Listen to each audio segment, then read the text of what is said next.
Olá pessoal, tudo bem? Aqui é o professor Supermalva. Vamos aí para mais uma videoaula. Mas antes de mais nada, vai lá, se inscreve no canal, dá aquele like positivo, não custa nada, ajuda bastante o canal a crescer e desenvolver, bem como nossos colegas concurseiros aí conseguirem localizar as videoaulas com maior facilidade para auxiliar nos seus estudos também, tá bom? Não custa nada e ajuda bastante. Então se inscreve no canal, dá aquele like positivo e vem com o tio. Pessoal, nós estamos aqui na nossa 17ª aula sobre o Referencial Curricular Nacional para a Educação Infantil. Tá? Nós estamos no volume 1, que trata da introdução.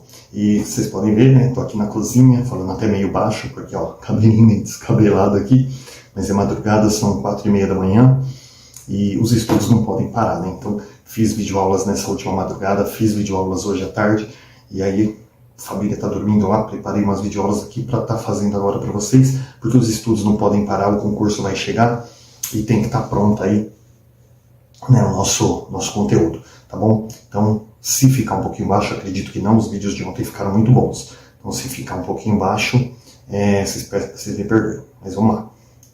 A gente vai estar trabalhando, pessoal, com o tema Instituição e Projeto Educativo. Essa é a segunda parte dele, que é um tema meio longo, vai ter vários subtítulos ali, incluindo ele. Então a gente vai trabalhar aqui dando continuidade aí na instituição e o projeto educativo, tá? A gente vai falar agora sobre ambiente institucional. O ambiente de cooperação e respeito entre os profissionais e entre esses e as famílias favorece a busca de uma linha coerente da ação. Então assim, pessoal, quando você fala de ambiente de cooperação, quando você tem professores ali que trabalham, que ajudam os outros professores, seus colegas, coordenadores, diretores, outros funcionários ali da escola também que exercem outras funções que não são funções relativas à educação, quando há uma cooperação entre eles, quando tem um trabalho em conjunto, um trabalho articulado, isso favorece muito uma linha coerente aí de ação, né? Um trabalho muito mais favorável aí para o aprendizado da criança. Também, quando você tem essa cooperação e respeito entre esses professores, né, esses funcionários e as famílias, isso aí se torna muito maior. Então esse ambiente de cooperação e de respeito entre os funcionários entre si e entre eles com as famílias, ajuda bastante aí no aprendizado da criança, tá? Nossa, eu fico falando, segurando o fôlego, porque tá de madrugada e não posso soltar a voz, então eu canso mais, tá? Então por isso que eu tô, às vezes, bufando assim. Respeito às diferenças, explicitação de conflitos, cooperação, complementação, negociação e procura de soluções e acordos, eles devem ser a base das relações entre os adultos. Então assim, aprender a respeitar as diferenças, cada um tem uma forma de pensar, tem uma forma de agir, tá bom? Tem que respeitar isso, a sua opinião não é a única no mundo que importa, tá? Tem a opinião de outras pessoas, ninguém pode impor a sua opinião, né? A gente tem que procurar resolver as coisas de uma forma que beneficie a todos, tá bom? Então, essa questão do respeito aí às diferenças é muito importante. Também, gente, ó, respeito aí ó, a explicitação de conflitos, né? Explicitação de conflitos é o quê, pessoal? O que é o conflito? É quando você junta muitas ideias diferentes no mesmo ambiente, tá? Isso aí gera um conflito, porque cada um quer expor a sua ideia. Mas não é um conflito no sentido de que não, a minha ideia é que tem que prevalecer, de forma nenhuma, tá? Então, assim, quando a gente fala da explicitação de conflitos, é que os conflitos, eles existem. Aliás, é através dos conflitos que surge a harmonia. Se não houver conflito, né? A harmonia, ela não surge ali do nada, tá bom? A cooperação, que a gente já falou, né? Que é um trabalho aí de procurar estar ajudando o colega, procurar entender o lado dele de ver as coisas, né? Bem como também querer, né? Fazer por onde aí ser cooperado também, né? Também que as pessoas possam olhar o seu projeto, seu ângulo, seu modo de ver as coisas também, possam cooperar com você, né? Te ajudando onde precisar e por aí afora, tá? Complementação, né? Complementação, ela fala sobre o quê, né? Sobre você estar realizando um trabalho, vem um colega seu e dá uma sugestão para melhorar, ou você também, no caso dele, tá? Então a complementação de repente, alguma coisa que falta no seu trabalho, no seu planejamento, vem alguém ali dar uma sugestão para melhorar e você receber isso de braços abertos, bem como o contrário também, tá? Você aí complementar um trabalho de algum colega aí que também está fazendo um trabalho que pode ser melhor ainda do que ele já está fazendo, tá? Aí também entra a questão da cooperação, tá? Na complementação. Negociação e procura de soluções, tá? Então, negociação entra naquela questão... Gente, está tudo ligado aqui, ó. A negociação, ela também entra naquela questão de você trabalhar ali, por exemplo, as diferenças e a explicitação dos conflitos. Tá? Que a negociação é aquela coisa, você expôs a sua ideia, ele expôs a dele, vamos tentar ver qual que fica melhor, qual que vai abranger melhor aí o conhecimento das crianças, vai facilitar melhor. De repente a gente pode negociar, de trabalhar as duas formas de ensino em conjunto, talvez trabalhar uma e depois trabalhar outra e ver qual que funciona melhor. Tá? Então a negociação também entra aí. E a procura de soluções, tá, pessoal? E acordos aí, que devem ser a base das relações entre os adultos, tá? A procura de soluções, sempre procurar uma solução. Quando a gente fala, novamente a gente vai cair na explicitação de conflitos, tá? Então, quando surgem os conflitos, você tem que procurar soluções para isso, tá? Não pode também ficar naquele conflito e falar, cuida do que é teu, que eu cuido do que é meu. Isso aí não existe na educação, tá bom? Então eu vou repetir a frase aqui, só para vocês entenderem de uma forma mais sucinta. Respeito às diferenças, explicitação de conflitos, cooperação, complementação, negociação e procura de soluções e acordos, né, eles devem ser a base das relações entre os adultos, tá bom? Em se tratando de crianças tão pequenas, a atmosfera criada pelos adultos precisa ter um forte componente afetivo. Tá? Tem professor que adora falar isso, né? Eu não sou tio de ninguém, eu não sou vó de ninguém, eu não estou aqui para agradar ninguém, eu estou aqui para dar a minha aula. Gente, isso não existe. Quando você trabalha com crianças de 0 a 5 anos de idade, você tem que trabalhar assim, ó, tá escrito ali, ó, você tem que ter um forte componente afetivo, você tem que trabalhar muito a afetividade, porque a criança, ela vê um pai, uma mãe, uma avó em você. Então, se você tiver essa parte afetiva, cuidar da criança bem, tudo aquilo que você tentar ensinar para ela, ela vai buscar aprender, ainda que ela não entenda, ela vai buscar compreender aquilo, vai buscar aprender e compreender tudo aquilo que você está passando, porque ela gosta tanto de você que tudo que você fala vira lei para ela. Agora, se ela não tiver afetividade com você, como falou Henri Vallon, né, se não tem afetividade, a criança tanto faz o que você está falando ali, ela só quer ir para casa. Já é? Então tem que ter sim, tá? Esses negócios, professores aí que falam que eu não sou tio de ninguém, eu não sou vó de ninguém, olha, então meu filho, você tem que procurar outra coisa, porque você não serve para trabalhar aí com educação infantil, tá? As crianças só se desenvolverão bem caso o clima institucional esteja em condições de proporcionar-lhes segurança, tranquilidade e alegria. Então entra aqui aquilo que eu acabei de falar, as crianças, elas só vão se desenvolver bem, só vão se desenvolver de uma forma positiva ali, se o clima da instituição, né, for uma coisa alegre, as condições de ensino forem uma coisa alegre, elas se sentirem seguras ali, tiver tranquilidade para elas estudarem, elas se sentirem alegres, ou seja, elas, através de muita brincadeira, muita ludicidade, aí elas vão conseguir se desenvolver. Se não tiver um clima favorável, uma condição favorável, ela não se sentir segura, ela não estar tranquila, ela não estiver alegre, gente, ela só quer ir para casa, ela vai sentar, chorar e pedir a mãe dela, tá bom? No começo de carreira, gente, eu errei muito com essa questão, porque assim, você pegava a criança chorando ali, deixa ela ali no cantinho, daqui a pouco ela para. A criança, ela vai ficar cada vez mais insegura. Tá falando aqui sobre segurança, né? Ela se sente cada vez mais insegura, então ela nunca vai querer vir para a escola. Se você vai lá, conversa, chama para brincar, começa a brincar com os amiguinhos ali, olha para ela, chama ela, primeira vez, segunda vez, talvez ela não vai querer, depois ela vai vir. Mas ela vai vir por quê? Porque ela percebeu que você está preocupado com ela, ela se sentiu segura com você. Tá? Então a segurança, a tranquilidade, também a alegria, né? Vão ser fatores aí essenciais, fundamentais para o desenvolvimento, o bom desenvolvimento da criança. Adultos amigáveis que escutam as necessidades das crianças e com afeto atendem a elas, eles constituem-se em primeiro passo para criar um bom clima. Então assim, gente, nossa, desculpa, dei risada porque aqui em Guarulhos tem um bairro chamado Bom Clima. E aí, eu falei assim, né, para criar um bom clima, eu lembrei do Bom Clima, gente. Me perdoa, mas é que tem um bairro aqui com esse nome e ficou muito engraçado. Então, assim, pessoas, os adultos que procuram entender a criança, procuram escutar as necessidades delas, procuram atender, né, as necessidades delas de modo a procurar aí uma solução possível, através do afeto, né, procurar atender a necessidade da criança. Eles são as pessoas que mais contribuem para esse bom clima na educação, para que a criança realmente possa favorecer aquele ensino, tá? E o ensino favorecer também o aprendizado da criança.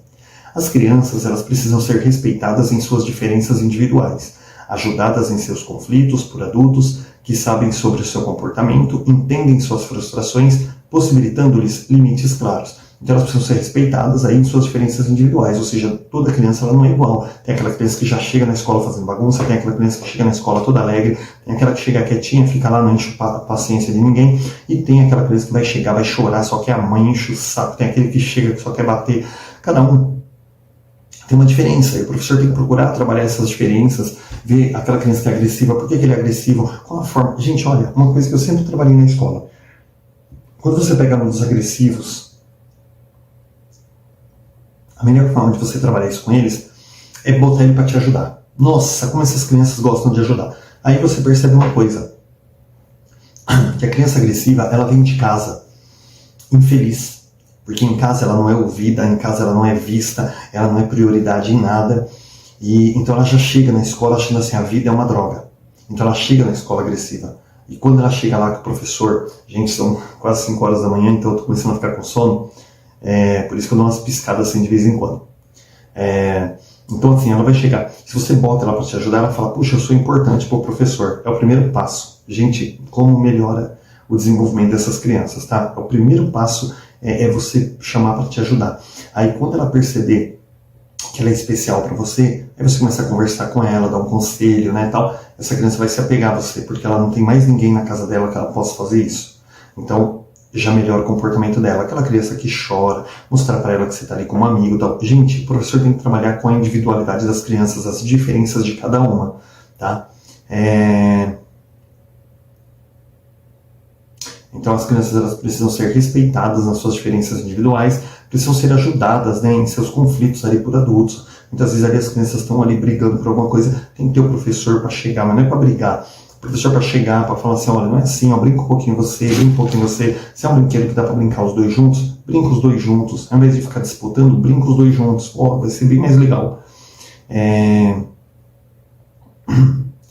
Adultos ali, né, que sabem sobre o seu comportamento, entendem suas frustrações, possibilitando limites claros. Então, assim, está falando ali que elas têm que ser ajudadas também por adultos que compreendam aquilo, ou seja, o professor tem que compreender ali a vida da criança, saber por que muitas vezes ela está, como eu expliquei isso no começo da frase, por que ela está agressiva, né, por que ela tem aquele comportamento. Dessa forma, o professor consegue ajudar. Se for aquele professor que se omite de tudo, ele não consegue ajudar as crianças na resolução de conflitos também, bem como nos seus problemas, nas suas inseguranças, tá?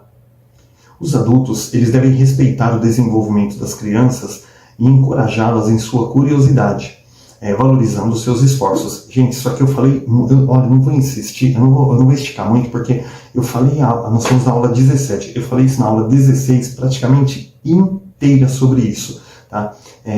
Que era sobre avaliação. Desculpa, eu não sei se era 16 ou a 15, que eu falava muito sobre a questão da avaliação.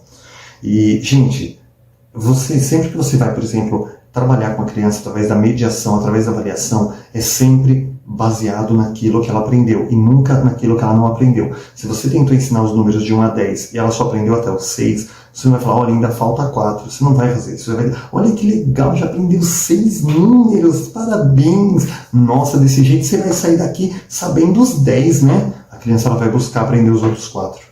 Então nunca trabalhe com aquilo que ela não sabe, sempre com aquilo que ela já aprendeu, tá? Valorizando cada passo que ela aprendeu. Assim, você vai valorizando os esforços dela, você vai fazer com que ela se esforce ainda mais para aprender mais. Quando você fala assim, olha, ainda falta 4 para chegar no 10, você desanima a criança, porque ela fala, eu não vou conseguir. E eu escutei isso a minha vida inteira durante a minha carreira.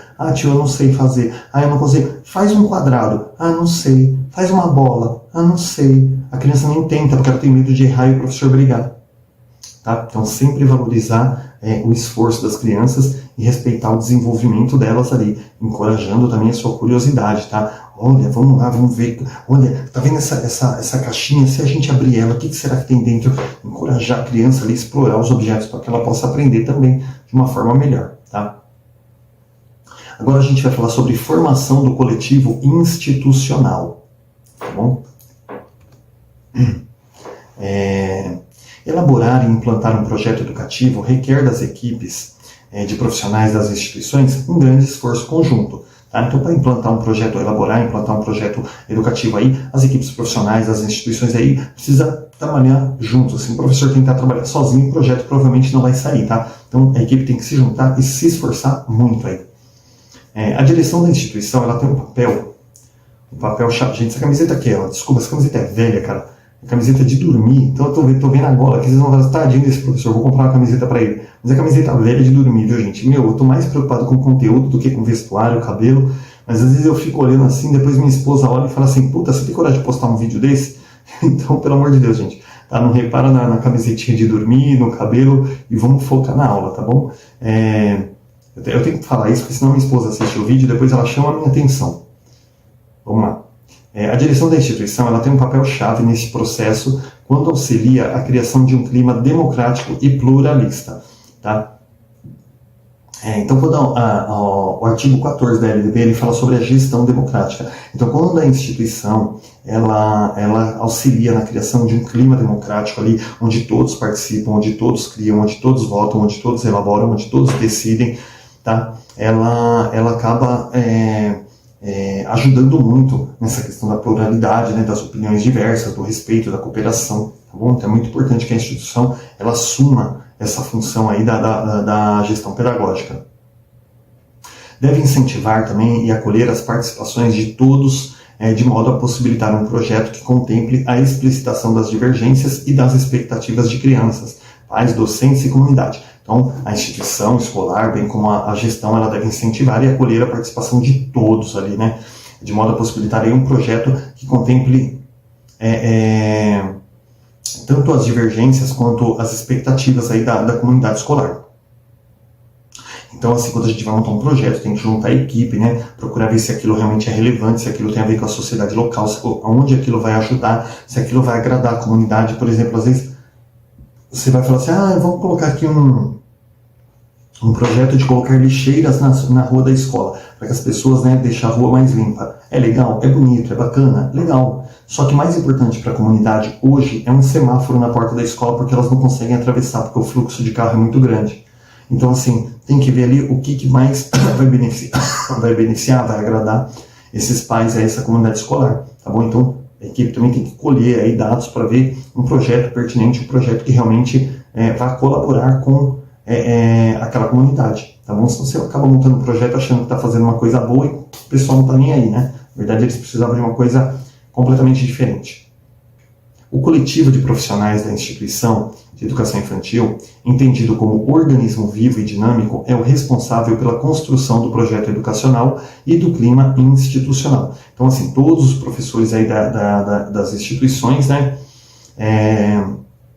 eles são responsáveis aí pela construção de um projeto educacional e de um clima institucional, ou seja, todo mundo tem que trabalhar junto, trabalhar através da ética, do respeito, da moralidade. Tá? Não adianta trabalhar aí os professores aí, um olha na cara do outro, às vezes o professor se pega de tapa na escola, discute, bate boca, não pode. O ambiente da escola tem que ser um ambiente agradável, tem que ser um ambiente aprazível, um ambiente harmônico, tá?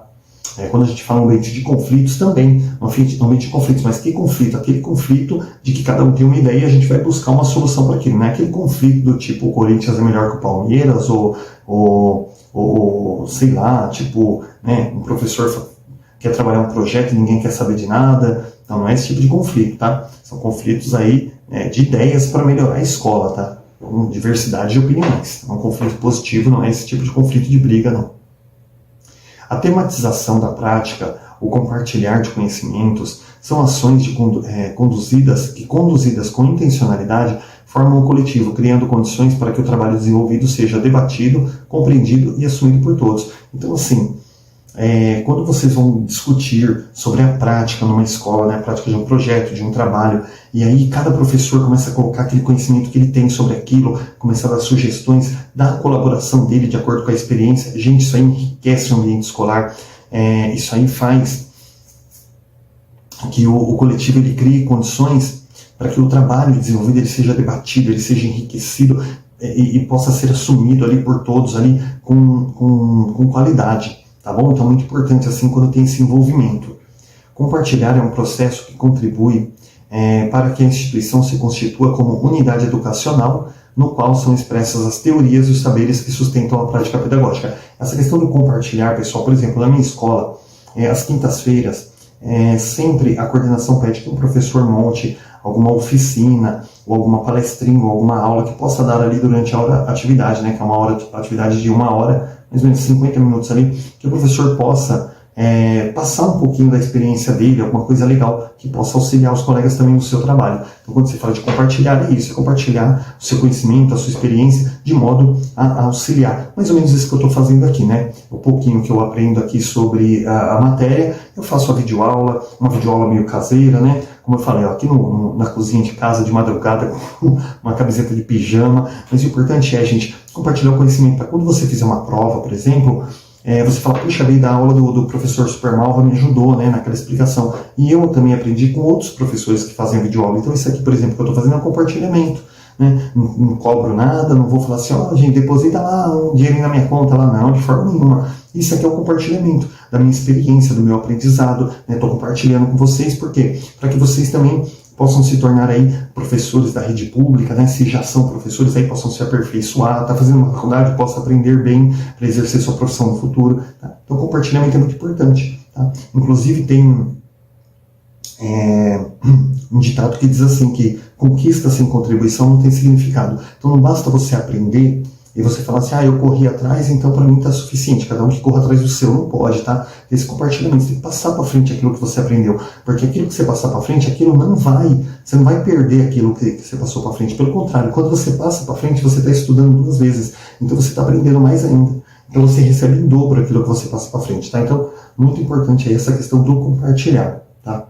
Esse processo, ele tece a unidade do projeto educativo que, embora traduzida pelos diferentes indivíduos do coletivo, ele parte dos princípios comuns. Tá? Então, esse processo aí do compartilhar, né, ele tece a unidade de projeto educativo, ou seja, assim, ela parte dos princípios comuns, tá? Essa questão do compartilhar. Quando você vai montar um projeto, você fala, olha, eu tenho uma ideia legal desse projeto, olha, eu também tenho, olha, e se a gente fizer assim, logo, gente, o professor fala assim, o que a gente acha? Vamos montar um projeto de uma árvore? Vamos. Tá? Eu tenho uma muda, legal, tal. Eu tenho um saco de terra, legal, olha pessoal, eu sei pegar as madeirinhas, as ripas, fazer uma estaca em volta para proteger a muda, olha, eu sei a forma correta de regar. Logo, gente, cada um ali colocando as suas experiências, aquela árvore vai crescer bonita, tá? Então, assim, essa questão do compartilhar aqui, ela fortalece demais, e embora ela seja traduzida aí pelos diferentes indivíduos, né, ela parte de princípios comuns, tá? Então, muito importante, só reforçando essa questão do compartilhar. A unidade é, portanto, construída dinamicamente, tá? Então, aqui está falando sobre a unidade do grupo, né? A unidade escolar, a unidade de docente, a unidade de profissionais. Então, aqui, esse estudo que a gente realizou agora, pessoal, ele fala sobre a formação do coletivo na instituição escolar, tá bom? O que é a formação do coletivo institucional? Tá? Que é realmente o grupo trabalhar harmonicamente, respeitando a opinião adversa e cada um compartilhando, aí, colaborando, cooperando, né, para que o bom trabalho, aí, o bom aprendizado do aluno aconteça. Agora nós vamos falar, pessoal, sobre o espaço para formação continuada. Tá? Primeiramente, formação continuada, pessoal, é o curso para as pessoas que já são professores, já atuam, seja na rede pública estadual, municipal, âmbito federal, distrital, seja na rede privada, tá? A pessoa que já é docente, que já trabalha na área, ele precisa ter uma formação continuada, porque a educação ela se transforma, ela se renova, tudo no mundo se transforma, se renova, e o professor tem que acompanhar essa evolução, porque tem muito aqueles professor tradicional, né, aqueles professores tradicionais lá, que falam assim, não, porque eu trabalho com isso há 1000 anos, eu tenho meu planejamento aqui, que olha, foi o primeiro planejamento que eu fiz há 45 anos atrás, quando eu comecei a dar aula no magistério, ainda tinha todos os dentes. Aí ele cata uma folha amarelada, toda melada de durex, lá para cima e para baixo. Gente, planejamento é uma coisa que faz todo ano, faz 2 vezes por ano, inclusive. Por quê? Porque as coisas vão se renovando. Então, a formação continuada, ela trata disso. É a formação continuada do docente, tá bom? Uma vez que você já está formado na pedagogia ou na licenciatura, então a formação continuada é aquela que vai dar sequência nos seus estudos. E, gente, tem uma notícia ótima, mas é uma notícia ruim. Ou posso fazer igual, né? A Tostines lá, né? É uma notícia ruim, mas também é uma notícia ótima. A formação continuada, ela nunca acaba enquanto você estiver dando aula. Tá? Enquanto você for um professor, ela nunca acaba. Tá?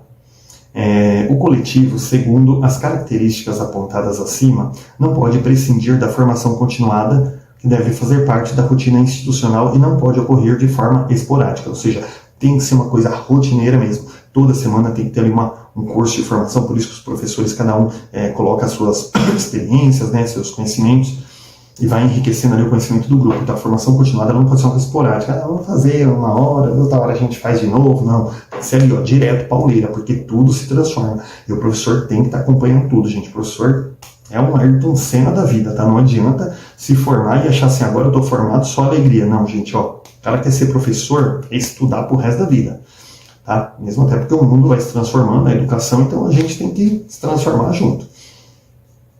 Hora e lugar especialmente destinado à formação devem possibilitar o encontro entre professores para a troca de ideias sobre a prática, para a supervisão, estudos sobre os mais diversos temas pertinentes ao trabalho, organização e planejamento da rotina, do tempo e atividades e outras questões relativas ao projeto educativo. Então precisa ter uma hora e um lugar para que essa formação continuada aconteça. No caso aí acontece na escola, né? Todos os dias... Dependendo do período vai ser uma hora antes da aula, dependendo do período vai ser uma hora depois. No meu caso aqui, que eu dou aula de manhã, assim que as crianças vão embora às 11 horas, das 11 a meio-dia, nós temos a hora de atividade, que é esse período aí de encontro de formação dos professores, tá bom? Mas também tem a Secretaria da Educação aí 2 vezes por ano, tem aquele encontro dos professores geral, aí vem palestrante, tudo de modo a enriquecer o trabalho da gente.